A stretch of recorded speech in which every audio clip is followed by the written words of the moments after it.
बोथोरालाय मा एसे गरमथारब्रा रैमालि बिथिंनो एसे नायनानै होनोसै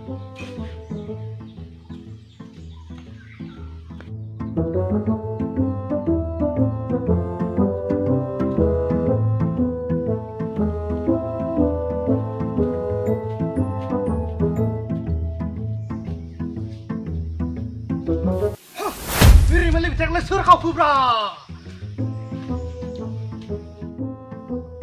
साला बि हमखेन जाथारगोन बि ओइ साला सैमानि फिसा रायख'नि जात मोनजारोङै बे साला हमखेन जाथारगोन बिनि अनगा रावबो नङा बोसोरनि हावाब्ला सोर खावनो मालाय आमथिफोरनि थाखाय एथ' मोजां रैमालि फिथाइ आसिनानै दोनदोंमोन आं सोर सैमाया लाङामोन बि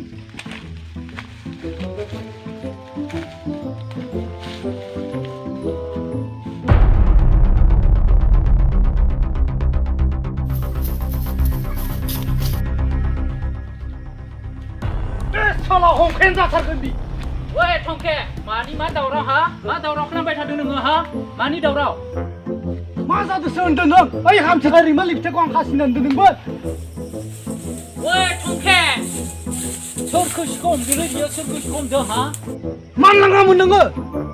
आं लांदों नामा आं लांदों नुदों नामा नों आंखौ लांनाय साला हमथानानै बाथ्रा बुं नङाबा मोनगोनसो दा ओइ मा जाहैवा नों लांदों खावनो रैमालि फिथाइ नों लांहैवा नोंसोरानो जाति बुंखायाबो आगोलाव दोनखायोमोन ओइ नों मा जाति बंस'नि खोथा बाथ्रा बुंदों हा नोंसोरासो आगोलाव नोंसोरनि बंस'आ दाउ बोरमा हांसो अमा खावना जाग्रामोन मिथिबाय माला नुवा मा नुवा हा मा नुवा नुनायखायनोथ' बुंदों आगोलाव नोंसोरनि नोंफायासो मालायनि बारि बागाननि फिथाइ सामथाइ खावनानै जाग्रामोन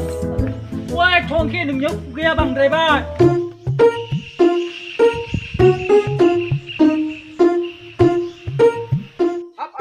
मानसि दावराव जालायखोब्रा समायालै आदामोन बेफोरबायदि दावराव खालामनो समाजाव गाज्रि नुयो गाज्रि बाज्रि मिथियालै फंबाय आंजों मा जागोन बिसोरजों दिनैनिफ्राय बेफोरबायदि खामानि मावनांगौना नंलालै आंजों ओइ थंखे नोंबो आंखौ दिनैनिफ्राय सिखावना बुंनांला दे नङाब्ला गाज्रि जागोन